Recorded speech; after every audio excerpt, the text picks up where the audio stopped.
Bienvenidos, buenas tardes a todo el mundo, bienvenidos a CaixaForum, a esta nueva tanda de lecciones magistrales de la Cátedra de la Caixa Economía y Sociedad. Hoy contamos con la profesora Victoria Camps, que no es ni mucho menos la primera vez que imparte su magisterio en esta cátedra. Te damos las gracias, Victoria, porque siempre es un gusto escucharte y aprender en un tema tan importante y tan del momento como el valor del cuidado, ¿no? Que esta pandemia lo ha situado probablemente donde deba estar. Quiero aprovechar, como siempre en estas ocasiones, por supuesto, para darle las gracias a todos ustedes, porque este programa que yo siempre defiendo, que es un gran programa que nos acompaña a CaixaForum a CaixaForum Madrid. Como saben, somos una red de muchos CaixaForum, pero un programa que nos acompaña desde la inauguración, desde 2009, pero ya es un programa que existía previamente, desde siempre muy bien dirigido, como todos saben, porque además le conocen todos al profesor José Luis García Delgado. Yo conocí al profesor García Delgado antes de venir a CaixaForum y desde el inicio pues la cátedra nos ha acompañado poniendo sobre la mesa los temas de preocupación social del momento. Y es verdad que echando la vista atrás en estos 13 años de CaixaForum Madrid, cómo ha sido a los seguidores, que muchos de ustedes, muchas caras son conocidas en el programa, en la cátedra a lo largo de los años, cómo, si echamos la vista atrás, cómo han ido cambiando los temas o cómo ha ido cambiándose la perspectiva con la que se han ido analizando los temas desde hace 13 años, porque han pasado muchas cosas desde entonces. Y es verdad que lo que sí que ha mantenido, los temas han cambiado, el enfoque, el acento, la importancia, pero lo que no ha cambiado en estos años de cátedra ha sido ni el rigor con el que se han enfocado estos temas, ni el magisterio y el buen hacer y el buen saber de las personas elegidas por el profesor José Luis García Delgado para impartirlos. Es decir, siempre, y lo puedo decir y lo digo porque como no lo he programado yo, pues lo digo tranquilamente, que realmente ha sido desde siempre un programa que nos ha aportado mucho a todos los que hemos tenido la suerte de seguirlo, con lo cual cada vez que tengo la oportunidad de asistir a una de estas lecciones magistrales, pues ya que tengo un micrófono me gusta decirlo en voz alta y recordarlo. Gracias a los dos, no consumo más tiempo y José Luis, te cedo la palabra. Muy bien, muchas gracias, Isabel. Y muy buenas tardes, querida Isabel y queridos amigos, señoras, señores. Bueno, es una alegría de nuevo estar aquí en esta tribuna, en este centro cultural, delante de todos ustedes y además con la suerte de tener hoy y mañana de nuevo con nosotros a Victoria Camps, que no es desde luego la primera vez que lo hace. Yo he estado repasando las veces que ha estado, tal vez la persona que más concurvamos, que más ha concurrido y que de la que hemos disfrutado de una mayor forma de su disponibilidad, ¿no? Empezó, me parece, en el 2007, hablando de educación, la educación y el mínimo ético, el mínimo común ético. Después, en el 9, 2 años más tarde, el gobierno de las emociones, en un ciclo de clases magistrales con el que después esto elaboró, a partir de aquellas clases, elaboró un libro que ganó el Premio Nacional de Ensayo.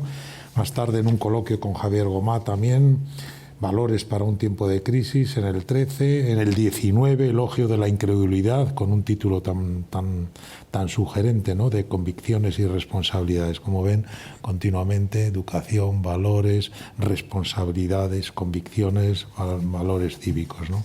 Es una suerte, Victoria, seguir contando con tu disponibilidad ahora para estos 2 días intensos, donde va a exponer eso que en el programa además también expone, cómo hemos descubierto el cuidado como valor ético. Hay que convertirlo también en un valor democrático, ¿no? Pasar de un poco de la ética a la práctica ciudadana y a la práctica política, ¿no? Esto, bueno, en todo ello, cada vez que viene Victoria, yo lo que se palpa un poco. ¿Por qué tiene tanto éxito, comillas, Victoria? Porque transmite autenticidad, ¿no? Transmite convicción, ¿no? Y eso es impagable, ¿no? En quienes están en una tribuna o o se dedican, digamos, a transmitir algún tipo de mensaje, ¿no? Y tú transmites, Victoria, siempre eso, no solo convicción, sino muchísima autenticidad, que es estupendo, ¿no? Y nada más, tampoco yo les quiero quitar más tiempo. Les anticipo que ya la siguiente convocatoria, después de mañana, será a mediados de mayo, con Isabel Bourdiel, que es una estupenda, entre nosotros hay algún y buen historiador, y él lo sabe, una estupenda historiadora, catedrática de Historia Contemporánea, que va a elegir un tema, será la que nos sirva aquí en CaixaForum de conferencia de clausura de este curso académico, hablando un poco de las tensiones entre biografía e historia. Ella, que es tan buena biógrafa, ese libro maravilloso sobre Isabel II, esto que redescubre no solo a la persona, sino a la época, en gran parte, la tensión en la que siempre se tiene que convivir un poco el biógrafo, ¿no? Entre atenerse a la historia objetiva y a la historia que, a partir del conocimiento de la persona, puede incorporar a los datos, digamos, más objetivos de la historia política, económica, social, etcétera, ¿no? Bueno, vale, ya tendremos ocasión tal vez mañana de recordárselo. Y ahora, de nuevo, muchas gracias a todos ustedes, efectivamente, primero por acompañarnos, y muchísimas gracias, Victoria, por tu disponibilidad. Es una gozada, ¿no?, tenerte de nuevo con nosotros, ¿eh? Y gracias, Isabel, por estar siempre al quite. Bueno, pues empiezo también dando las gracias a Isabel, por supuesto, por acogerme en CaixaForum. Siempre vengo muy a gusto. Y a José Luis García Delgado por su insistencia y su reincidencia, ¿no?, que no deja de invitarme. Ojalá fuera cierto todo lo que dices, José Luis, de mí. Estoy contenta de estar aquí, de poder hablar de mi libro, lo he traído, porque en esta ocasión no es un libro en preparación, como decía José Luis, cuando empecé a hablar de las emociones y luego aquello acabó en un libro.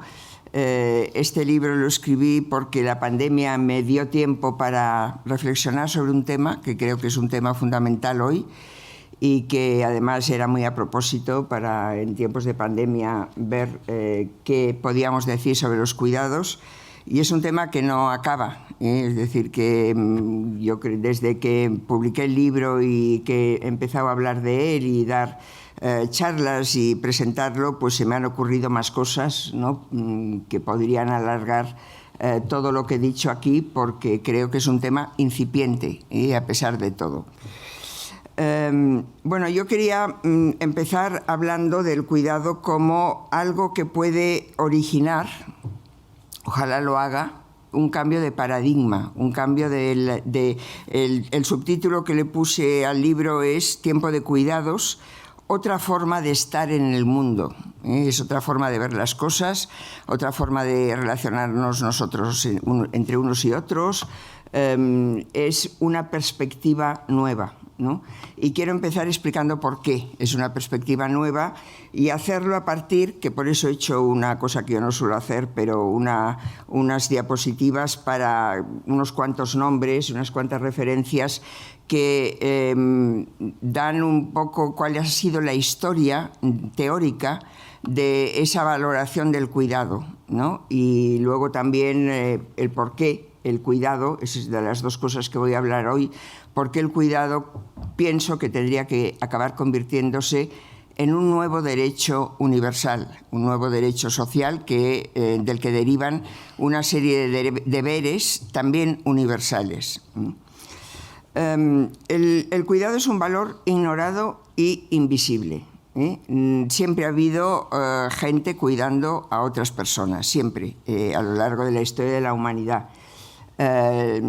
Siempre ha habido los cuidados, siempre se han producido, no es nada nuevo, pero es un concepto que no habíamos considerado nunca, no habíamos reconocido nunca. En el ámbito de la filosofía, en el ámbito de la ética, es muy reciente. Empieza hace escasamente 50 años a hablarse del cuidado como un valor. Hay razones obvias que explican por qué ha sido un valor ignorado e invisible. Ha sido un valor desarrollado por mujeres, los cuidados han sido las mujeres las que han desarrollado el cuidado, y lo han hecho donde estaban las mujeres casi hasta el siglo pasado, ¿no?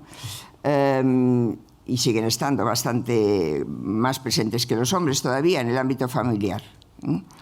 Por lo tanto, en el ámbito doméstico, en el ámbito de la vida privada, donde si había cuidados, porque era el lugar, el espacio donde se desempeñaban los cuidados en todos los sentidos, desde el cuidado del hogar al cuidado de las personas, de los niños, de los mayores, de los dependientes, de los discapacitados, de los enfermos, todo eso pasaba desapercibido y no era reconocido ni como un trabajo ni como un valor. Entonces, esto ha ido cambiando. Lo que ha ido cambiando no es que ahora haya más cuidados que antes, es que los cuidados hemos llegado a la conclusión que hay que distribuirlos de otra forma, hay que reconocerlos más, y además hay que extenderlos a otras cosas que antes, por ejemplo, el medio ambiente, ¿no? Por ejemplo, la naturaleza, que antes no formaban parte, no eran objeto de cuidado. Entonces, para explicar un poco la historia, ¿no?, de ese reconocimiento que hoy y creo que está ya bastante asumido como tal, ¿no? El cuidado tiene que ser un valor, pero todavía hay que desarrollar mucho qué significa eso. Quiero hacer un poco de historia, ¿no? Y empezar sobre todo por la persona que puso el concepto en la filosofía, en la psicología, en la teoría en general, ¿no?, que es Carol Gilligan. Carol Gilligan, iré muy deprisa sobre la teoría de Carol Gilligan porque es lo más conocido, ¿no?, cuando hablamos de cuidado desde el punto de vista teórico. Carol Gilligan todavía vive, es una psicóloga estadounidense que estudiaba junto a su maestro, Lawrence Kohlberg, la evolución de la conciencia moral en la infancia. Es decir, cómo los niños adquieren una conciencia moral. Eso lo había hecho Kohlberg. Era, hay que decirlo también, de los pocos pensadores que se han interesado por este tema, que a mí es una cosa que siempre me ha sorprendido, o sea, algo tan importante, ¿no?, como el comportamiento moral, que ha tenido en la filosofía un desarrollo extraordinario. Sin embargo, a ningún filósofo, Kohlberg no es filósofo, en principio es psicólogo, se le ocurre pensar cómo se forma la conciencia moral, ¿no?, cómo evoluciona a lo largo de la infancia. Bueno, Kohlberg lo hace y establece como 3 grandes etapas, ¿no?, para explicar la evolución de la conciencia moral. Una etapa que llama convencional, que es la más infantil, por la cual los niños obedecen normas morales porque obedecen a la autoridad o temen a la autoridad o temen al castigo. Es decir, hacen lo que sus padres, sus maestros les dicen que deben hacer, ¿no? Luego hay una etapa postconvencional que es la etapa, no, la preconvencional. Luego hay una etapa convencional que es la etapa que identifica la moralidad con el derecho, de alguna forma. Es decir, la moralidad se ha ido haciendo derecho positivo. Las normas morales más importantes se han plasmado en normas jurídicas y el individuo obedece esas normas porque el derecho le obliga a obedecerlas. El derecho es coactivo, es decir, no lo hace autónomamente siempre, sino que aun cuando aquellas leyes no le gusten o piense que no son justas, las cumple por obligación.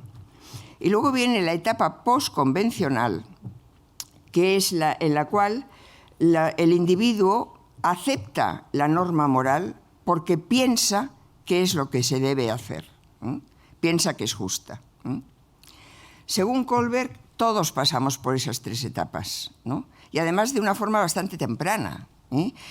Un psicólogo belga, suizo, que es Piaget, que fue el primero que habló de también unas etapas de evolución de la conciencia moral, pone la etapa última en el momento en que el niño tiene, aquí somos todos un poco ya mayores y todavía la expresión nos suena, adquiere uso de razón, que es cuando hacíamos la primera comunión. Y le hacíamos la primera comunión a los 7 años, o sea que era muy temprano, ¿no? Bueno, quiere decir que sí, que el niño va adquiriendo esa conciencia de que las normas morales son normas morales porque deben serlo, no solo porque lo diga una norma explícita, sea jurídica o sea de otro tipo, o sea convencional de otro tipo, ¿no? Eso no quiere decir que al llegar a una determinada edad las personas se convierten en autónomas moralmente, ¿no? Todo tiene avances y retrocesos. Hay personas que llegan antes, hay personas que se mantienen se mantienen más tiempo en esa etapa autónoma, hay personas muy adultas que no se mantienen nunca y que parece que no llegan nunca tampoco a esa etapa autónoma. Pero bueno, esa era la idea fundamental. Esto en principio no tiene nada que ver con el cuidado, ¿no? Y eso es lo que descubrió Carol Gilligan, ¿no? ¿Cómo lo descubrió? O sea, al analizar los estudios empíricos, porque Kohlberg llegó a esa teoría a través de encuestas que hacía a niños y niñas, al analizar los estudios empíricos que hacía Kohlberg, se dio cuenta de que a Kohlberg le faltaba lo que hoy llamaríamos perspectiva de género. Es decir, no prestó suficiente atención a la diferencia de respuestas y de razonamiento que daban los niños y las niñas. Y Gilligan vio que eran bastante distintas. No tanto en cuanto al resultado, a la conclusión a que llegaban cuando se les planteaba un dilema moral, sino en el razonamiento de los niños y las niñas que apoyaba esa conclusión. Les pongo un ejemplo, que es un dilema que es el más conocido y es el que está en los manuales que hablan de la teoría de Kohlberg y Gilligan. Es un dilema que se llama el dilema de Heinz y es el de un hombre que tiene a su mujer muy enferma, necesita un medicamento y no tiene dinero para comprarlo. Y la pregunta es legítimo, ¿qué es más legítimo moralmente? ¿Robar el medicamento o, por no robar el medicamento, dejar que esa mujer sufra e incluso se muera? La respuesta de niños y niñas suele ser siempre: es más justo robar el medicamento. Moralmente es más justo robar el medicamento. El razonamiento es distinto. Los niños razonan en función de un conflicto de principios o de derechos. Robar no es legítimo porque va contra el derecho de propiedad.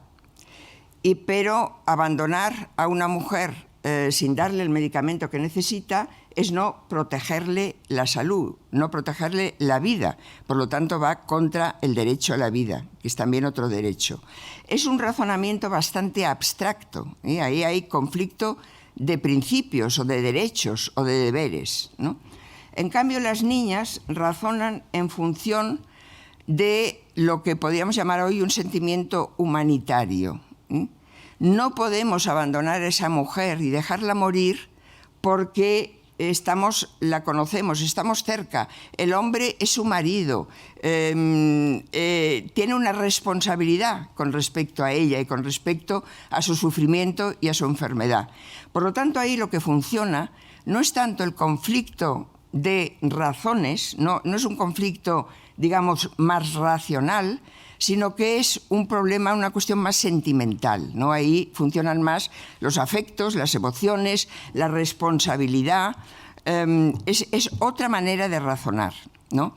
Y entonces a eso Gilligan le dijo: los hombres, los niños, tienen en el horizonte qué es más justo. Las niñas no, las niñas piensan: ¿a quién estoy obligada a cuidar? El problema es un problema de cuidado, una obligación de cuidado que a los niños ni se les ocurre y por eso no lo mencionan, ¿no? Gilligan escribe un libro que se titula In a Different Voice, en inglés. Está traducido al castellano con una traducción que nunca recuerdo porque es una traducción tonta, un título tonto, ¿no? Pero no recoge esa idea de la voz diferente, ¿no? Porque lo que quiere decir Gilligan es la mirada de las niñas, la voz de las niñas es distinta de la voz de los niños. Introduce otro elemento que no estaba presente, que es el del cuidado, ¿no? Esto lo publica Gilligan en 1982, o sea, la primera vez que se habla del cuidado desde un punto de vista de un valor moral, no hace ni 50 años, o sea, hace poquísimo tiempo, a pesar de que el cuidado ha sido una relación con los demás, una obligación, un deber moral, pero a nadie se le había ocurrido que lo era, ni nadie lo había reconocido como tal. Otra obra que yo creo que es importante, esta es de 1999, es la de un filósofo que se llama Alasdair MacIntyre, un escocés que recaló en Estados Unidos y se quedó en Estados Unidos. Él es conocido sobre todo porque es uno de los representantes de un movimiento filosófico crítico del liberalismo que se llama comunitarismo, pero no voy a hablar aquí de esto porque no es el tema, ¿no? Pero tiene un libro que es el más importante de él, el más conocido, que es un libro que yo aprecio mucho, se llama Tras la virtud, ¿no? Que el problema que se plantea es si es posible seguir hablando de virtudes en el siglo XX, lo escribe en el siglo XX, cuando ya no hay esas sociedades unitarias que había en el mundo griego o en la época medieval, ¿no? Donde era posible hablar de las virtudes básicas del ser humano, ¿no? Este libro tiene algo que ver con esto, pero no del todo, porque aquí lo que propone MacIntyre es precisamente eso que yo llamo un cambio de paradigma, ¿no? El título del libro es Animales racionales dependientes, ¿no? Y lo que dice MacIntyre es, desde la modernidad, es decir, desde que empieza la edad moderna, nos hemos equivocado al concebir cómo es el sujeto humano, el sujeto de la ética y el sujeto de la política también. El sujeto humano no es un sujeto autónomo, racional, que anhela ser autosuficiente, que diseña para sí mismo, que tiene unos intereses, que diseña un proyecto de vida y que hace lo posible para alcanzarlo, que eso es la racionalidad. El ser humano es dependiente de los demás. No es un ser autónomo, libre, que puede hacer todo lo que quiere sin pensar demasiado en lo que les ocurre a los demás, sino que es un animal racional dependiente. El título es Animales racionales dependientes. Todos nacemos siendo dependientes. A diferencia de la mayoría de los animales, o de casi todos los animales no humanos, los humanos necesitan mucha protección hasta que empiezan a ser un poco autónomos y a valerse por sí mismos. A lo largo de nuestra vida sufrimos cantidad de adversidades que nos hacen depender de los demás o depender del Estado, ¿no? En un Estado de Derecho necesitamos, pues si nos quedamos sin trabajo, necesitamos una subvención, si estamos enfermos necesitamos que un sistema de salud nos proteja, es decir, necesitamos a los demás. Y al final de la vida, si vivimos muchos años, acabamos muriendo siendo dependientes, ¿no? Si pensáramos el sujeto moral desde esa perspectiva, dice MacIntyre, el comportamiento moral, el deber hacia los demás, el superar la tendencia al egoísmo de todo ser humano, sería mucho más fácil. No lo es porque a partir de la modernidad se desarrolla una ideología, que es la ideología liberal, que pone como valor fundamental la libertad individual, y la libertad individual está por encima de cualquier otra cosa, ¿no? Entonces, si sentimos obligaciones hacia los demás, es o porque nos lo impone el Estado, por ejemplo, pagar impuestos, ¿no? Y también a partir de la modernidad, los autores que hicieron filosofía política, pues hablan de un contrato social, es decir, es necesario un contrato social que nos obligue a limitar nuestra libertad hasta cierto punto, ¿no? Para no destruirnos unos a otros, ¿no? Y por lo tanto para sobrevivir todos. Por lo tanto, el liberalismo crea un tipo, y no digamos la economía capitalista, ¿no?, que nace junto con el liberalismo, crea un tipo de individuo que es falso. No somos ese tipo de individuo. Somos individuos mucho más dependientes de los demás de lo que pensamos. Y eso lo hemos notado muchísimo con la pandemia, ¿no? O sea, la pandemia nos ha puesto de manifiesto, nos ha enfrentado a un problema de salud pública, que, a diferencia de otros problemas de salud, frente a los cuales el individuo puede sentir la libertad incluso de decir: yo no me quiero tratar, no me importa morirme, porque es mi salud. Con un problema como la pandemia no puedo decir es mi salud, porque si el individuo renuncia a tomar las medidas, las más elementales, como es la mascarilla o como es el confinamiento cuando lo hubo, está poniendo en peligro no solo su vida, sino la vida de los demás. O sea, la pandemia nos ha puesto en una situación, se ha dicho muchas veces, de vulnerabilidad, ¿no?, de darnos cuenta de la vulnerabilidad, pero la vulnerabilidad nos hace caer en la cuenta de lo dependientes que somos los unos de los otros y de lo que dependemos del Estado, ¿no? Porque un sistema de salud que haga posible, pues por ejemplo, o un sistema de investigación que haga posible el llegar a tener una vacuna en el periodo tan corto de tiempo en que se ha hecho, eso solo es posible si realmente hay una comunidad, ¿no? Que es lo que echa de menos McIntyre cuando critica el liberalismo, porque no es comunitario, porque no crea cohesión social. ¿Por qué no hay cohesión social, ¿no? ¿Por qué el cuidar a los demás no es algo que salga espontáneamente, sino que las mujeres lo hacemos por costumbre, ¿no? Porque parece que nos sentimos culpables si no lo hacemos, porque siempre lo hemos hecho. Y los hombres están como dispensados de hacerlo porque su función es otra, porque no vivimos esa realidad de interdependencia, ¿no?, que si la viviéramos, ¿no?, sería realmente un cambio de perspectiva, sería un cambio de paradigma, ¿no? Cuando muchas veces nos planteamos ¿qué debemos aprender de la pandemia, ¿no? Ya desde el principio de la pandemia, una de las preguntas más persistentes fue: ¿qué pasa después de todo eso? ¿De todo esto aprenderemos algo? Ya de entrada decíamos que no, pero realmente algo hay que aprender, ¿no? Alguna lección hay que asumir, hay que asimilar, ¿no?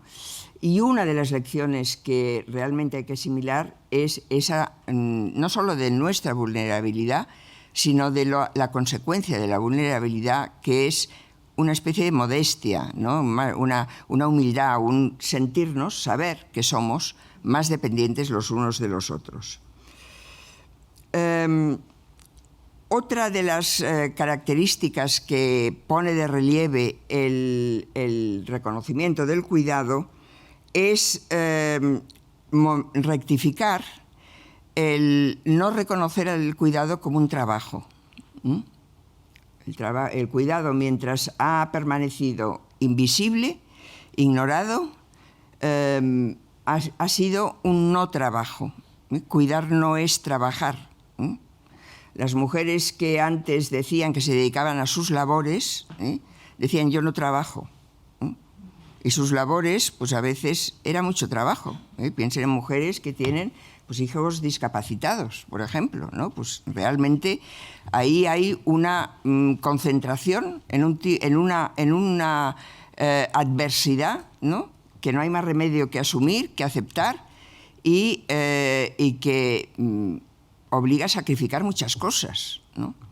Bueno, hay un libro que lo he puesto aquí porque es un libro que si tienen ocasión de leerlo merece la pena. Es un libro que no tiene nada de filosófico porque está escrito por una periodista. Es un libro escrito más desenfadado, ¿no?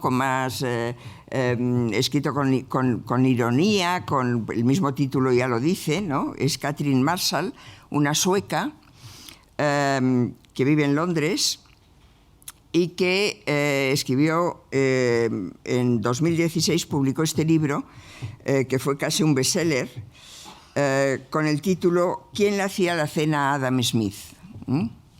Adam Smith fue un gran filósofo, el padre del liberalismo, el padre de la economía liberal, ¿no? Era soltero, vivía con su madre, y su madre le hacía la cena y muchas otras cosas, ¿no? Porque si no le hubiera hecho todo lo que le hacía, pues Adam Smith seguramente no hubiera podido ser el pensador que fue, ni sería hoy un personaje histórico importante, ¿no? ¿Eso por qué ha pasado, no? Pues porque el cuidado pertenece al ámbito de eso que podemos llamar la vida reproductiva. La crianza de los hijos, el mantenimiento de los hijos, la educación de los hijos y proteger a las personas cercanas, allegadas, que son familiares, ¿no? Tiene que ver con la reproducción. En cambio, el trabajo propiamente dicho, no tiene que ver con la vida reproductiva, sino que tiene que ver con la vida productiva. El trabajo bueno, que merece tal nombre, es el trabajo remunerado. El trabajo no remunerado no es trabajo, no se considera trabajo. Lo cual no quiere decir que los cuidados, de esto hablaremos también más adelante, tengan que ser un trabajo remunerado solo o siempre. Yo creo que no. En realidad, Catherine Marshall lo que dice es que el trabajo productivo tiene que ver con el dinero y el trabajo reproductivo tiene que ver con el afecto, con el amor. Pagar lo que sale del afecto no debería ser lo más adecuado, ¿no? Lo cual no quiere decir que no se pueda profesionalizar o no se deba profesionalizar el cuidado para atender a todas las necesidades de cuidado que cada vez son mayores, ¿no? Pero es un trabajo distinto, ¿no? Y hay que reconocerlo también como un trabajo distinto, ¿eh? No debe dejar de ser privado para ser solo público, ¿no? Tiene que ser también una obligación privada, de eso ya también hablaremos, ¿no? Pero alguien tenía que decir también eso, ¿no? El cuidar es un trabajo, ¿no? El dedicarse a tener un hogar cálido, un hogar amable, el dedicarse a faenas como es el cocinar, como es el tener la ropa limpia, como es el cuidar a un enfermo, el llevarlo al médico, todo eso es también trabajo, es un trabajo de otro tipo, ¿no? Entonces, Catherine Marshall eso lo explica muy bien, con ese título característico. Hay que decir que acaba de publicar otro libro en 2021 que se titula La madre del ingenio, ¿no? Donde pone, yo no lo he leído, pero es sobre distintos inventos que ha habido y como la dificultad que han tenido algunas cosas para ponerse en circulación y para incluso salir al mercado, porque no eran suficientemente masculinas, digamos, ¿no? Por ejemplo, el troller, ¿no? Las maletas esas de ruedas, ¿no? Yo recuerdo cuando empezaron a salir, ¿no? Yo lo recuerdo, ¿no? Yo recuerdo que antes llevar una maleta a peso, luego salieron unas ruedas que las maletas se ponían dentro de las ruedas, ¿no? Y luego salió, bueno, pues según esta mujer, la maleta de ruedas costó mucho sacarla al mercado porque parecía que los hombres no la iban a usar nunca porque era demasiado parecida al carrito de la compra de las mujeres, ¿no? Entonces, bueno, ahí hay un vicio, ¿no?, derivado de un estereotipo de género clarísimo, ¿no? Y luego, para acabar esta primera parte sobre el cambio de paradigma, quería referirme también al aspecto económico que tiene el cuidado y que no ha sido percibido tampoco hasta ahora. En esto es muy importante el trabajo que ha hecho entre nosotras, porque ha habido otras economistas que han hablado también del tema, pero entre nosotras, María Ángeles Durán, sobre todo en este libro, La riqueza invisible del cuidado, habla de que si el trabajo del cuidado, tanto el que se remunera como el que no se remunera, porque el que se remunera muy poco, es decir, cuidar a las personas que necesitan cuidados es el trabajo que nadie quiere hacer. Está en manos de inmigrantes, de mujeres inmigrantes, ¿no? Es uno de los trabajos que durante la pandemia se denominaron trabajos esenciales. Es decir, no podemos privarnos de ese trabajo, pero sin embargo es de los peores remunerados. Y no solo remunerados, sino que sin seguridad social, cuesta mucho que tengan el tipo de soporte administrativo, jurídico, que tienen el resto de trabajos. Entonces, lo que dice María Ángeles Durán en La riqueza invisible del cuidado es que si contabilizáramos económicamente el trabajo del cuidado no remunerado y ese remunerado tan bajo, el PIB subiría mucho más. El PIB de cualquier país subiría mucho más. Es decir, es un trabajo que no cuenta y por lo tanto no se contabiliza. Bueno, todo esto lleva porque cuando Carol Gilligan descubre el cuidado como un valor, las feministas se le echan encima. Se le echan encima porque dicen, no digamos nada, porque si reconocemos que el cuidado es un valor del que se han hecho cargo las mujeres y decimos que eso vale mucho, nos dirán que sigamos haciéndolo. Y eso irá contra nosotras mismas. Eso duró un tiempo. Estábamos todavía en una época en que había un conflicto entre las feministas de la igualdad y las feministas de la diferencia, ¿no? Las feministas de la igualdad decían: lo que tenemos que conseguir es ser iguales que los hombres, con todas las virtudes y todos los vicios, pero iguales a los hombres. No hablemos de valores específicamente femeninos porque eso nos acabará perjudicando. En cambio, las feministas de la diferencia empezaban a descubrir que quizá las mujeres podían aportar a la sociedad algún valor que ellas habían desarrollado, no porque fueran esencialmente distintas de los hombres y lo hubieran hecho como algo natural, porque por biología les tocaba, sino que les tocó porque les tocó, porque nadie se lo preguntó, ¿no? Porque estaba dividido el trabajo en dos, y el hombre aportaba la manutención a la familia y la mujer aportaba el cuidado, ¿no? Y eso estaba así y nadie lo había discutido. Pero el cuidado, eso no quiere decir que el cuidado no pudiera ser considerado un valor que había que universalizar. O sea, no decir eso para las mujeres, sino todo el mundo ha de asumir esa obligación de cuidado porque es una necesidad básica, ¿no? Esto, ya digo, costó poco el superar esa fase de rechazo, y hay que decir que la ética del cuidado ha sido desarrollada básicamente por mujeres, es decir, por mujeres feministas que han asumido la importancia, el valor del cuidado y por lo tanto han desarrollado. Y aquí acabo con una frase de Carol Gilligan, ¿no?, que resume un poco ese cambio, ¿no? Dice: en un contexto patriarcal, el cuidado es una ética femenina. En un contexto democrático, el cuidado es una ética humana. Es decir, si pensamos todavía en un contexto patriarcal, bueno, pues sí, las mujeres siguen siendo los sujetos que aportan cuidado.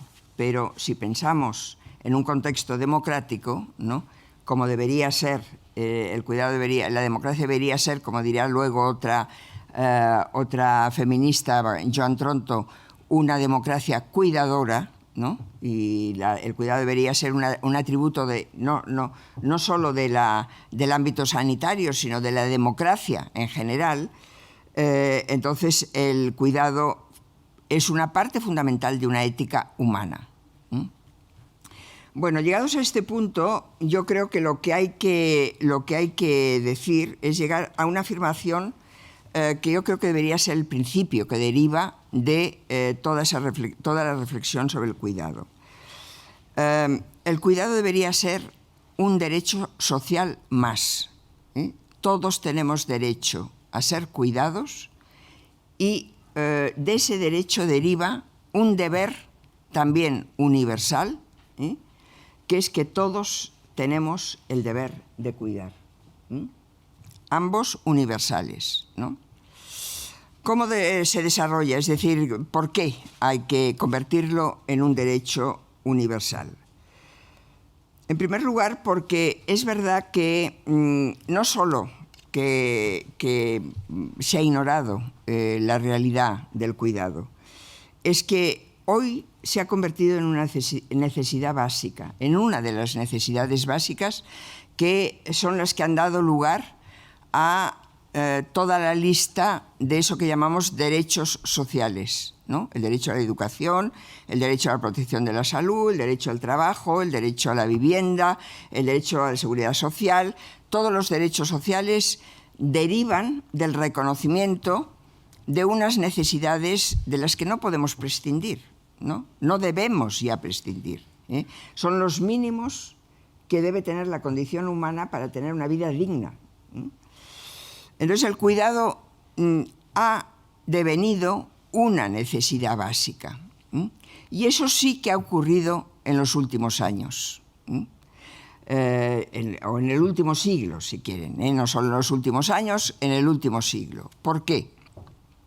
En primer lugar, porque las mujeres nos hemos emancipado.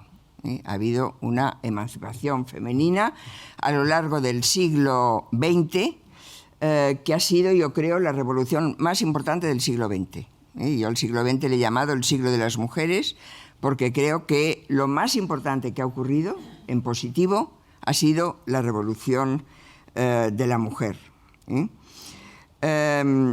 Las mujeres han empezado a trabajar. Primero consiguieron el sufragio, el derecho a votar, luego el acceso a la educación se empezó a generalizar y se empezó a igualar, y luego los derechos laborales empezaron, el derecho al trabajo, también la mujer empezó a acceder al trabajo, no en las mismas condiciones, porque tenía sobre sí la carga de los cuidados que el hombre no tenía, pero eso hizo que, por una parte, la mujer se volviera más exigente y le dijera al hombre que él no tenía por qué estar dispensado de cuidados, de cuidar, ¿no? Y que, por lo tanto, esa exigencia debía cumplirse. Y luego la emancipación femenina obligó al Estado a pensar que también tenía que hacerse cargo de cuidados que ya no podía abastecer solo la familia. Entonces, gracias a la emancipación de la mujer no ha tenido que cargar con los cuidados como pensaban las feministas que se oponían a Gilligan, ¿no? Sino que se ha empezado también a liberar de cuidados que se tienen que repartir de otra manera, entre hombres y mujeres y entre lo privado y lo público, ¿no? Las dos cosas. Luego, lo más importante, el envejecimiento de la población. El envejecimiento de la población es un fenómeno nuevo.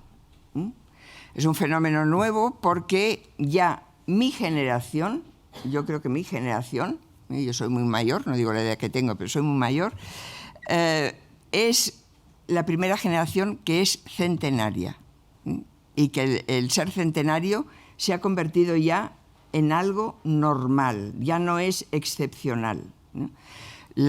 En donde yo vivo, en Sant Cugat del Vallès, que es una ciudad relativamente grande, pero no muy grande, bueno, tiene casi 100.000 habitantes, pero no es una gran ciudad, está cerca de Barcelona. La alcaldesa, hace unos cuantos años, cada vez que un habitante de Sant Cugat cumplía 100 años, iba a su casa y le felicitaba y le llevaba un ramo de flores. Y ha dejado de hacerlo, porque además es una ciudad de viejos, Sant Cugat. Hay muchos viejos en Sant Cugat. Es una ciudad donde se vive bien, ¿no? Está cerca de Barcelona, tiene buen transporte y tal. Entonces, es una normalidad, que llegamos a viejos, ¿no? Y llegar a viejos es algo que plantea muchos problemas, ¿no? No es una solución decir el ser viejo es una oportunidad y no es un problema, ¿no? Es una oportunidad. Pero para que sea una oportunidad tenemos que enfrentarnos a la vejez y plantearnos cómo afrontamos la vejez. Yo en el libro de Tiempo de Cuidados le dedico 2 capítulos al envejecimiento. 2 capítulos para, en primer lugar, poner de manifiesto, primero, una cosa que desde la filosofía es rara también, ¿no? Como es raro el no haber hablado del cuidado nunca, ¿no? Hasta ahora. Casi nadie ha hablado de la vejez. Casi ningún filósofo ha hablado de la vejez. Cicerón, Schopenhauer un poquito, en un librito minúsculo, ¿no? Simone de Beauvoir fue la primera, ¿no? Y lo primero que dice en su libro, que es un tratado sobre la vejez, no es el de Senectute de Cicerón, que es una cosa breve, dice, hay que hablar de un tema del que nadie quiere hablar, porque es un tema desagradable. Nadie quiere enfrentarse a la vejez, ¿no? Y ella lo hace. Y bueno, y a partir de aquí, y a partir también de lo que ha ocurrido con la pandemia, ¿no?, han empezado a salir libros sobre la vejez, ¿no? Por cierto, les recomiendo uno que les gustará mucho, de una psicóloga, me parece que es, Ana Freixas, que se llama Yo vieja, ¿no?, que es un libro muy desenfadado sobre cómo una mujer tiene que afrontar la vejez, que está muy bien, ¿no? Entonces, afrontar bien la vejez, yo explico aquí, es una cuestión personal. Hay que prepararse para afrontar bien la vejez, ¿no? Y eso es una cosa que hay que preparar, yo creo, desde la infancia casi, es decir, hay que tenerlo como algo que va a ocurrir, ¿no? Y que si no ocurre es peor, ¿no? Por lo tanto, está bien que ocurra, ¿no? Es una cuestión personal, es una cuestión social, porque el envejecimiento, cómo vemos el envejecimiento, se construye socialmente, construimos socialmente, tratamos a los viejos de una forma determinada y los consideramos de una forma determinada, y eso es una construcción social, y es una cuestión política también, porque tiene que haber políticas de cara a la vejez. Y esas políticas también tienen que ser de una forma, hay que discutirlas, ¿no? Y hay que ver si lo estamos haciendo bien. Por otra parte, el envejecimiento tiene problemas de excesiva medicalización, es decir, afrontar lo que ocurre con la vejez a veces es afrontarlo médicamente solo, y no debería ser así, ¿no? Fíjense que cuando con la pandemia empezó a haber problemas con las residencias, ¿no? Lo que se criticaba de las residencias es que faltaba la asistencia médica, es decir, no llevaban a los ancianos a los hospitales porque no cabían. Se criticaba eso. No se criticaba, por ejemplo, que estuvieran encerrados en su habitación, ¿no? Por el confinamiento. Que siendo personas mayores, muchas con demencias, y pues aquello era también muy criticable, ¿no? Entonces, la medicalización es un problema importante, ¿no? Porque, bueno, es posible, ¿no? Hay una fuente de ingresos también para las farmacéuticas, ¿no? Y hay una forma de tratar a la vejez que parece que la medicina es lo mejor, ¿no? Y en este caso, pues hay que hacerlo con cautela. Eso que se llama iatrogenia, ¿no? Que es la enfermedad por el abuso de medicamentos, o por utilizar medicamentos que entre ellos no son compatibles, es una de las causas de enfermedad y de fallecimiento, de las primeras, ¿no? Hay un libro también muy interesante de un colega mío de Barcelona que se ha interesado mucho por la bioética, que es un cirujano que se llama Antoni Sitges, que se titula Si puede, no vaya al médico, ¿no? Se lo recomiendo, ¿no? Porque es muy un poco exagerado, un poco exagerado, porque quiere ser provocativo, pero que está bien. Otro problema es la tecnología de cara al envejecimiento, es decir, el cuidar, puede ser un cuidado muy tecnificado, ¿no? Sobre los robots que cuidan. Hay cosas muy buenas, ¿no? La teleasistencia, por ejemplo, está haciendo una función muy buena, pero hay un peligro de tecnificación de la vejez. Y hay un peligro, que es al que yo me refiero más en el libro, que es el de pensar que todos los viejos somos iguales. Y que llegar a viejo es llegar a una categoría para la cual hay que pensar en un colectivo, ¿no? Donde a todos hay que ofrecerles lo mismo, ¿no? Y eso no es así, ¿no? Porque si comparamos un colectivo, un aula, por ejemplo, de niños de 3 años, ¿no? Con un colectivo de personas de 80 años, ¿no? Los niños de 3 años, todos necesitan y todos hacen lo mismo, ¿no? Todos tienen que comer, todos tienen que jugar, todos tienen que llorar, todos tienen que hacer pipí, todos hacen lo mismo. En cambio, un colectivo de personas de 80 años, cada uno es distinto del otro. ¿Por qué? Porque no todo el mundo llega a los 80 años de la misma manera, por muchas cuestiones, ¿no? Por cuestión de salud, por cuestión de carácter, por cuestión de educación, por muchas razones, por la familia que tiene, por muchas razones, ¿no? Entonces, claro, pensar, por ejemplo, yo la jubilación es una cosa que siempre que la digo sé que nadie está de acuerdo, pero lo sigo diciendo. No debería ser obligatoria la jubilación. La jubilación debería ser un derecho, como lo es en Estados Unidos, por ejemplo, pero no una obligación de jubilarse a una edad determinada. Decidir que a los 65 años una persona, porque es la edad de la jubilación, empieza a ser vieja, es un disparate hoy, ¿no? Porque a partir de esos 65 años es que te queda la mitad de la vida, la mitad de lo que has vivido todavía, ¿no? Es mucho, casi la mitad, ¿no? No digo que vivas hasta los 120, pero bueno, si vives hasta los 100 es casi la mitad. Por lo tanto, hasta ahora las políticas de envejecimiento, envejecimiento activo, ¿no? Eso que se llama, que es una idea de la OMS, ¿no? El envejecimiento activo, han consistido bastante en tratar a todas las personas que llegan a unas edades como personas que necesitan lo mismo y que disfrutan con lo mismo y que quieren hacer lo mismo. Y eso no es así. Son personas autónomas, cada una es cada una, y por lo tanto hay que pensar mucho, ¿no?, qué es lo que se debe, lo que se les puede ofrecer, de qué forma se les puede ayudar. Seguramente, sobre todo hablando de cuidados, no hay que pensar en personas mayores, hay que pensar en personas dependientes, ¿no?, que son las que realmente empiezan a necesitar una asistencia, una ayuda,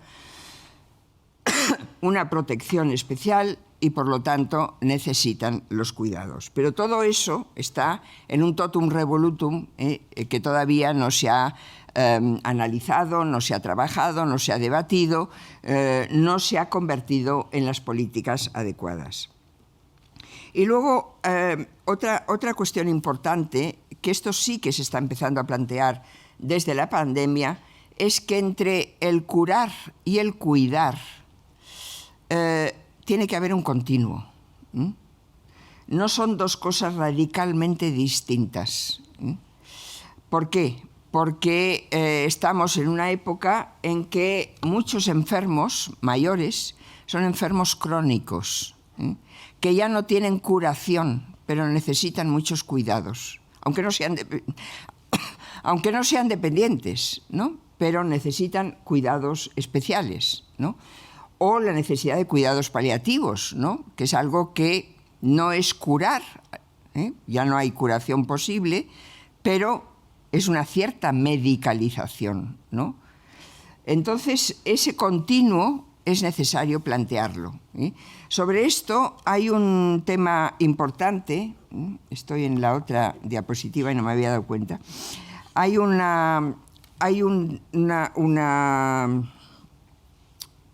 texto importante que es un texto que elaboró, un documento que elaboró el Hastings Center, un centro dedicado a la bioética, que se titula Los fines de la medicina, y que plantea cuáles deben ser los fines de la medicina en el siglo XX, que no son los fines que los médicos han considerado siempre los habituales, que es curar a los pacientes y, si es posible, alargarles la vida. Además de esos dos fines, está el fin de cuidar a los que no tienen curación, ayudar a morir y prevenir la enfermedad. Y esos son fines nuevos, de sociedades con otros, con innovaciones tecnológicas, con personas que viven muchos más años, es decir, con novedades que antes no existían. Por lo tanto, tiene que haber un continuo entre curar y cuidar. Luego, por otra parte, es verdad que el cuidado se ha ido institucionalizando, es decir, se ha ido organizando desde el Estado, desde las administraciones públicas. Se ha organizado sobre todo el cuidado de la infancia, con la escuela, con las guarderías y la escuela. Pero también el cuidado de los enfermos pues, se ha organizado con los hospitales, el cuidado de los mayores con las residencias, la atención a la vejez, pues los centros de día, es decir, ha habido organización del cuidado de diversa índole. La infancia es quizá la que está más protegida en ese sentido, pero los enfermos también, ¿no? Hay que tener en cuenta que las primeras que acogieron con alborozo el valor del cuidado, el reconocimiento del cuidado como un valor, fue la enfermería, las profesionales de la enfermería. ¿Por qué? Porque la enfermería, con respecto a la medicina, siempre ha sido una actividad de segunda categoría, y valorizar lo que ellas hacían profesionalmente, que era cuidar, eso hizo que se dedicaran de lleno a desarrollar el valor del cuidado, ¿no? Y hay cantidad de libros y de bibliografía desde la enfermería sobre el cuidado como valor, ¿no? Hay que tener en cuenta también que la pionera de las enfermeras, que fue una Florence Nightingale, una enfermera británica que profesionalizó la enfermería, ¿no? Porque la enfermería antes era una actividad benéfica, ¿no? Que realizaban sobre todo las monjas en los hospitales, ¿no? Y que era gratuita. Nightingale la profesionalizó, empezó a profesionalizarla de una forma que hoy no la admitiríamos como correcta, ¿no? Porque, en fin, decía que la mujer tenía que ser abnegada y tenía, es decir, le decía una serie de cosas que hoy consideraríamos políticamente incorrectas, ¿no? Pero le dio un carácter profesional a la enfermería, ¿no? Y eso también ha sido una forma de organizar los cuidados. Pero todo, salvo la escuela, que ya digo, es quizá lo que está, y los hospitales dedicados a los enfermos, pero fíjense que en la escuela, también durante la pandemia, ha habido problemas con respecto al confinamiento que cerró las escuelas, ¿no? Y que cuando llevábamos ya un par de meses de confinamiento y las familias tenían que hacerse cargo de los niños, no solo del cuidado de los niños, sino también de la educación y de la educación de la instrucción, digamos, ¿no? Se planteó si la escuela no tenía también una cierta obligación de cuidar, además de enseñar, ¿no? Y ahí la escuela asume con dificultades esa obligación, pero yo creo que la tiene también, y sobre todo en época de pandemia, y sobre todo en época de pandemia para las familias más desfavorecidas, ¿no? Que no solo tienen una vivienda pues la menos indicada para tener un confinamiento saludable, sino que tenían que hacerse cargo de sus hijos, teniendo que ir a trabajar los padres seguramente, porque eran los que estaban trabajando en trabajos esenciales, y por lo tanto no podían cuidar de sus hijos, ¿no? Por lo tanto, tampoco ahí está resuelto del todo el tema del cuidado. Entonces hay que plantearse a quién compete cuidar, ¿no? Esa es una de las preguntas que hay que hacer. Y la respuesta es que ni la familia es el único espacio del cuidado, ni la mujer la proveedora exclusiva de cuidados, ¿no? Aquí tenemos otra vez, quiero decir, se recuerda otra vez esa frase que hizo fortuna en los años 80 dentro del feminismo, que dice que lo personal es político, ¿no? Las tareas, lo que ocurre en la vida privada, ¿no? Siempre había quedado al margen de la política. Es decir, no, esto es una cuestión privada que hay que resolver, los conflictos matrimoniales, la violencia, lo que hoy llamamos violencia de género, el tener que dedicar el tiempo a los hijos y también a trabajar fuera de casa. Todo eso son cuestiones privadas que hay que resolver cada cual como pueda, ¿no? Las feministas pusieron de moda y sacaron ese eslogan que tuvo mucha fortuna, ¿no? Lo personal es político. Es decir, si la política no se hace cargo de los conflictos, de muchos de los conflictos que hay en la vida privada, los conflictos no se resuelven, ¿no? De ahí que una de las cuestiones que derivan del reconocimiento del cuidado es el de la conciliación de la vida familiar y la vida laboral. Es decir, si hay que cuidar en la familia, hay que conciliar en cuestión de tiempo, en cuestión de todo, de sueldos, de todo, de permisos, la vida dedicada al trabajo fuera de casa y la vida familiar, ¿no? Por lo tanto, esta es una de las preguntas fundamentales que hay que hacerse. ¿A quién compete cuidar, ¿no? Hoy todavía no está claro, ¿no?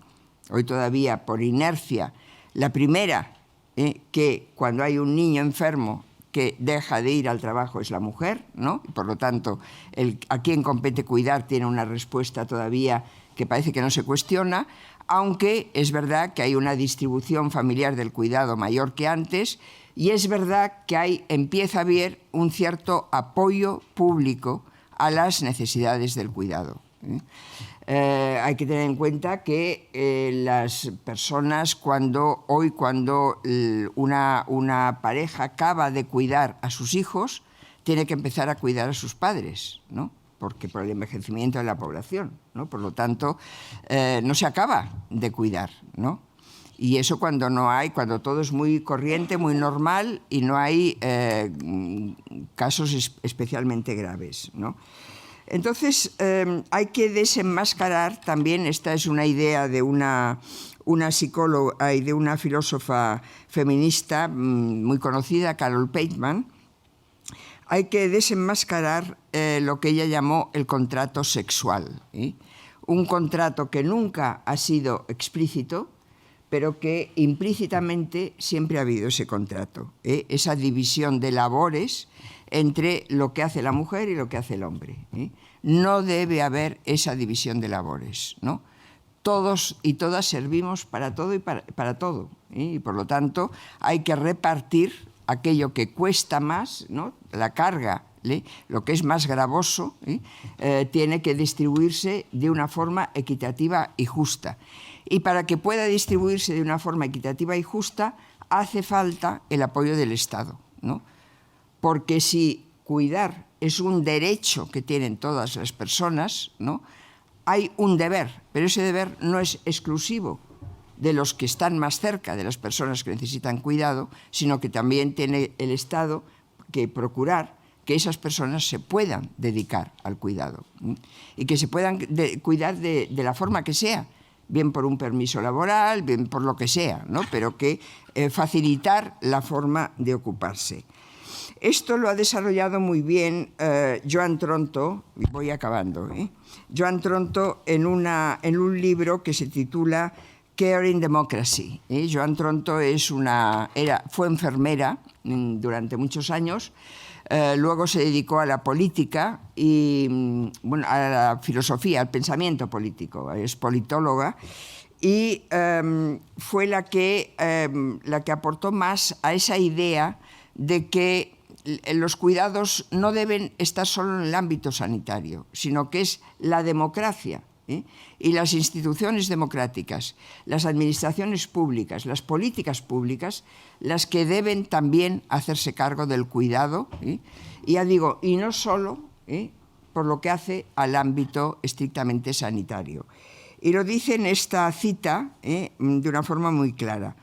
Hay que concebir el cuidado como un valor público y un conjunto de prácticas públicas, reconociendo al mismo tiempo que el cuidado es altamente personal y en este sentido privado.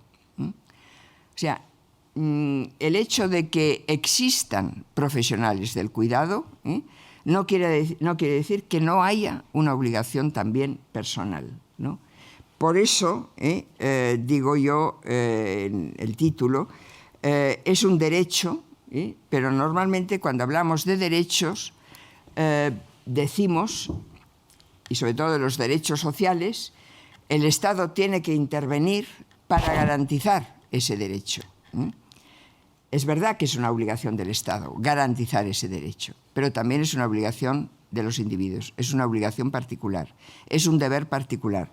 Por eso es un derecho y un deber universal, ¿no? Todos tenemos derecho a ser cuidados y todos tenemos el deber de cuidar, ¿no? Bueno, lo dejo aquí, y mañana seguiremos con esa idea de la democracia cuidadora, ¿no?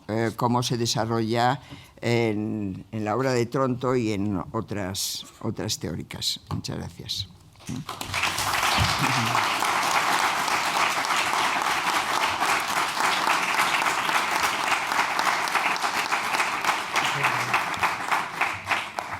Bueno, pues tenemos un margen de...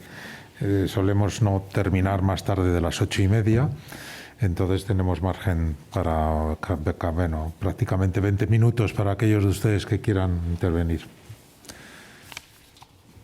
Van utilizan el... Yo, en todo caso, le doy a usted la palabra, pero mientras llega me gustaría, como tenemos, que yo sepa, en la sala a una bióloga, a Isabel Fuentes. ¿La biología ha dicho algo acerca el comienzo de tu conferencia, sí, del nacimiento de la conciencia moral? O no? Bueno, claro, los biólogos no entran en eso, pero... No hablaré si no estoy delante de mi abogado de estos temas, ¿no? Bueno, es verdad que el debate, que hay un libro que a mí me gustó mucho, voy a ser muy breve, ya tiene muchos años, yo creo que de 2003 o así, que es ¿Qué nos hace humanos?, de Matt Ridley, que analizó una serie de temas que son de conflicto moral, nature versus nurture, ¿no? Los grandes temas que han sido de preocupación, ¿no? La locura, la maldad, la homosexualidad, una serie de temas que han sido gran conflicto en este siglo XX de qué hay de natural y de cultural, y bueno, y hay respuestas para todo. Quiero decir que es una revisión bibliográfica muy exhaustiva, y hay algunas cosas que evidentemente dicen los biólogos, que evidentemente son añadidos, desde luego, culturales, y otras cosas que tienen cierta base biológica, que eso no justifica. Lo que pasa es que el punto está en... No es no querer ver a la base biológica de algunas cosas. El otro día estuvo aquí una primatóloga hablando con un escritor precisamente de la maldad y nos contaba lo violentos que son los chimpancés, por ejemplo, ¿no? Pero claro, una cosa no justifica la otra. Es decir, el hecho de que haya una base no significa cuánto se puede modular con la conciencia y con el ser de lenguaje que somos, ¿no? Entonces, es un tema apasionante. Yo creo que no hay respuestas... Bueno, perdón. No, yo solo añadiendo esto, a veces cuando se ha querido mezclar la biología, se ha llegado a una teoría moral que no es la que debería ser. Porque, por ejemplo, ha habido una corriente que es la sociobiología. Ah, sí, la de Wilson, terrorífica, sí. Bueno. Que es equiparar la evolución a la evolución biológica, ¿no? Y decir, bueno, si evolucionamos moralmente en un sentido o en otro, es porque nos conviene, eso, o sea, es porque utilitariamente nos conviene, por ejemplo, ser altruistas, ¿no? O sea, si superamos el egoísmo hacia el altruismo, es porque nos damos cuenta de que eso para la supervivencia de la especie es bueno, ¿no? Claro, es como una especie de determinismo biológico. Claro, ¿no? un darwinismo. Y entonces no, es un darwinismo social, ¿no? Y no es la forma en que sobre todo desde la filosofía se quiere ver el comportamiento moral como algo que requiere un esfuerzo de la persona, ¿no? Y una educación y un cultivo del carácter y todo eso, ¿no? que requiere una voluntad, digamos, ¿no? Perdón, que me he quitado un poquito de tiempo. Por favor. Trabajo en una escuela, yo soy maestra de educación infantil y este año estoy con 14 niños de 1 o 2 y yo me voy a llevar a la escuela de que el cuidado es un valor, porque hablamos del valor del trabajo, del valor del esfuerzo, también del valor de la alegría, cuando decimos que trabajamos en valores. Entonces yo, por ejemplo, yo me siento muy afortunada porque yo soy muy cuidadora. Yo soy muy cuidadora en la etapa infantil. Decimos, el cuidado es una necesidad. Cuidar a un niño significa atender a sus necesidades básicas. No solo ir al médico y darle comida, sino también protegerle, darle afecto, darle juego. A veces cuando lo hablas con las familias jóvenes, ¿qué es cuidar a un niño? Claro, ellos cuando dicen la guardería, no, la guardería, a nosotros nos gusta decir educación infantil, porque vas también fomentando ya este tipo de... Y luego también decir que todo pasa por uno mismo. Si tú sabes cuidarte, también puedes cuidar a los demás, ¿no? Que también lo vemos en las escuelas, pues cuando traen a un niño malito, ¿no? Traen a un niño malito porque a lo mejor, no por quitárselo de en medio, que no saben, o sea, dar esa amplitud al cuidado. Y nada, pues eso que lo quería decir. Y también quería decir que aunque estemos con niños pequeños, cada uno es diferente. Sí, pero no tan diferentes como los mayores. Son muy diferentes. O sea, decimos, y ahora que ha venido una alumna de prácticas, digo, son tantos niños que son dentro de una estructura común, porque están saliendo las muelas de los 2 años, lloran, pero no hay ninguno igual a otro. No, claro. Como las personas en sí. Quiero decir que exige también ese cuidado de atender a cada uno, en su individualidad. Y nada, que muchas gracias. Gracias. No, sin duda que el cuidado es una de las características es la individualizarlo, ¿no? Y por eso yo he insistido más en el tema de los mayores, porque pienso que a veces la individualización es lo que falla, porque claro, la forma más cómoda de hacer una política pública, ¿no?, es pensar que estás pensando en personas que todas necesitan lo mismo, ¿no? Y eso casi nunca ocurre, ¿no? Tampoco en la escuela, ¿no? Tampoco ocurre. y la atención tiene que ser especializada. Ahora, yo pienso que, claro, llevar el bagaje de toda una vida encima no es lo mismo que tener 3 años, por muy distintos que sean unos de otros, ¿no? Que son distintos, obviamente, ¿no? Y además, claro, vienen de las familias que vienen, ¿no? Y eso también condiciona, todo condiciona. Pero están todavía en formación, ¿no? Por eso se les educa, porque se piensa que se les puede inculcar algo a todos que se parece mucho, ¿no? En cambio, a los mayores no. A los mayores no hay que inculcarles algo que se parece mucho, ¿no? No hay que decir la mejor forma de entretenerse es viajar, ¿no? Viajará el que quiera, ¿no? Y el que considere que no lo ha hecho antes y que aprovecha la jubilación para hacerlo, ¿no? Pero ahí ya una persona se supone que está formada y que, por lo tanto, la capacidad de elección es mucho mayor la que debería tener, claro, aunque tenga limitaciones de salud o de lo que sea, ¿no? Y esa diferencia es fundamental, ¿no? A los niños los limitamos, y decimos, no hagas esto que te harás daño, ¿no? Y esa limitación es necesaria, A los mayores esa limitación incluso les dejamos ahora que decidan si se quieren morir y se quieren morir antes de lo que naturalmente les... Y eso es porque han llegado a una autonomía moral que permite tomar esa decisión. Vale, por favor. Usted sí, tiene el micrófono. Sí, sí. Vale. Perdón. Bueno, antes de nada, muchísimas gracias por su aportación. Muy valioso, muy interesante. Quiero aportar o comentar que se me venía mucho a la cabeza viéndola las imágenes, estamos sensibilizados de Ucrania, y como sentido común en una situación extrema, madres al cuidado de esas criaturas, padres y mujeres a coger las armas y a luchar. Y me hacía reflexionar y quería comentarlo un poco, quizás sea por la situación extrema, que no hay otra, porque el cuidado... En psicología decimos una cosa que a mí me ha hecho ahora pensar mucho, y es que, en general, la mujer tiene más desarrollada la sensibilidad, la ternura, la paciencia, y el hombre la acción, lo racional, y desarrollar nosotras eso que tienen más desarrollado el hombre, y ellos eso que tenemos más desarrollado las mujeres, en general no se puede decir, pero por la mayoría, hace que ese hombre y esa mujer sean mucho más ricos psíquicamente. La mujer con más capacidad de decisión, más autónoma, pero bueno, que esto sería como integrar.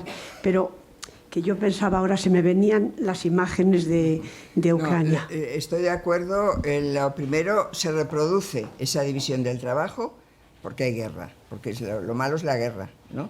Y se reproduce una división del trabajo anacrónica, porque siempre ha sido así, además, ¿no? El hombre es el que va a la guerra y la mujer... Es que no, la mujer... Ahí es lo único en lo que, y en eso sí que en el feminismo hay una cierta corriente, la mujer no debería favorecer todo lo que es... por ejemplo, Lidia Falcón dice que las mujeres que son militares son estúpidas, ¿no?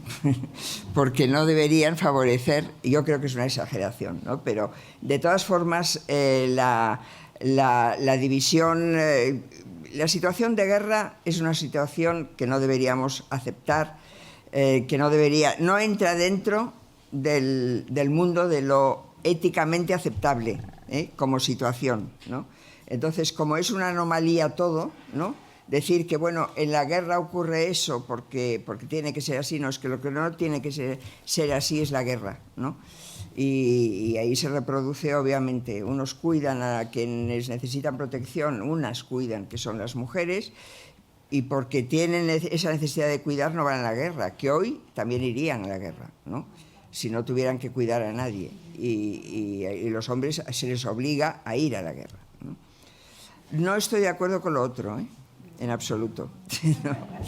No estoy de acuerdo. O sea, si las mujeres, que tampoco está claro, han desarrollado más capacidad o sensibilidad de ternura, de afecto, tal, tampoco está claro que sea así, ¿no? Unas mujeres sí, otras menos, y unos hombres más que algunas mujeres. O sea, hay hombres que tienen más sentimiento maternal que algunas mujeres, Eso es así, ¿no?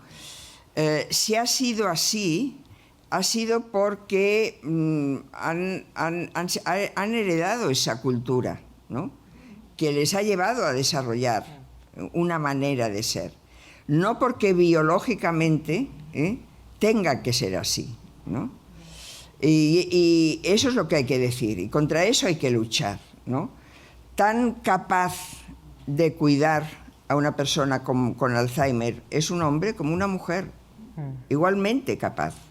Y de cuidar a un niño, lo único que no puede hacer un hombre hasta ahora es amamantarlo.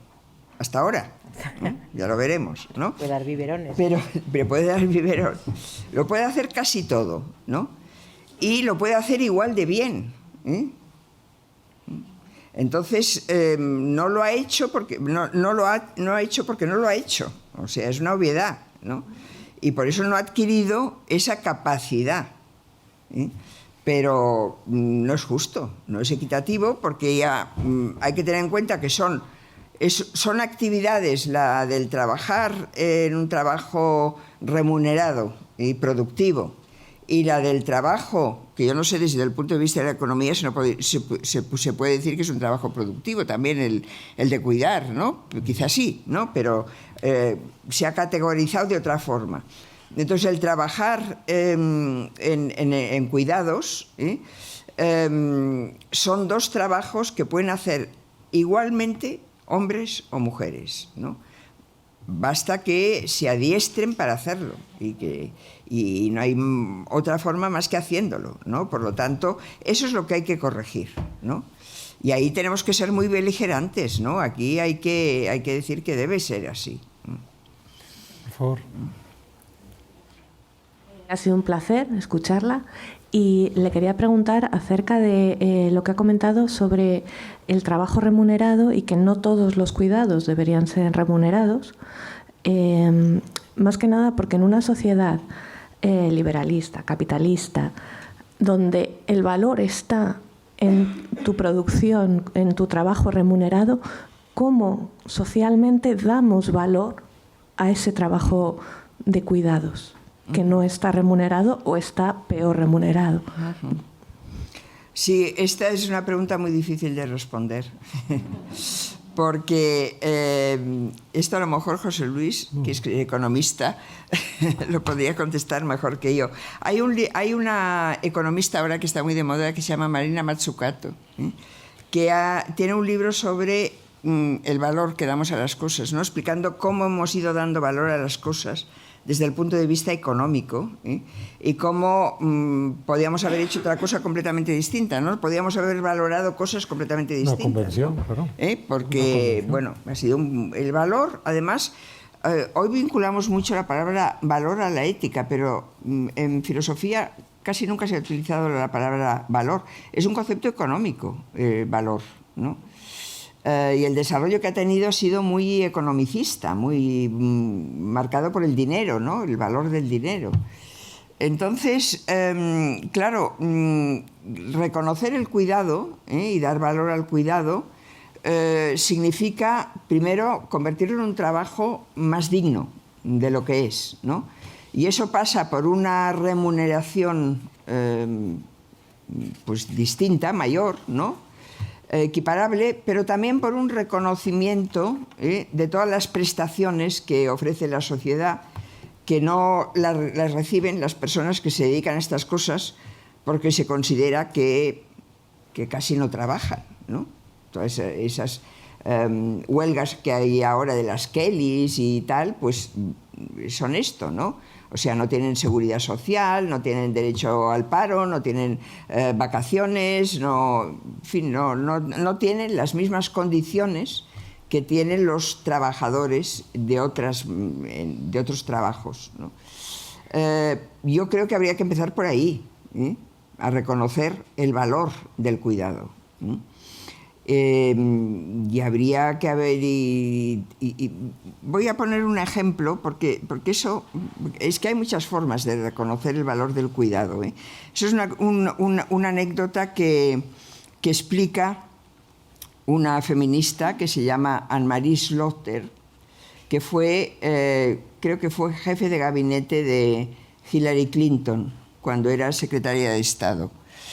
estuvo 2 años con ella, ¿no? Y luego escribió un libro que se titula Unfinished Business, como una tarea inacabada, ¿no? Porque piensa que todo eso del feminismo es algo que, en fin, que no está acabado, ¿no? Que hay muchas cosas que hay que completar. Y cuenta la anécdota de un empresario que está buscando a un empleado o una empleada y está haciendo entrevistas de trabajo.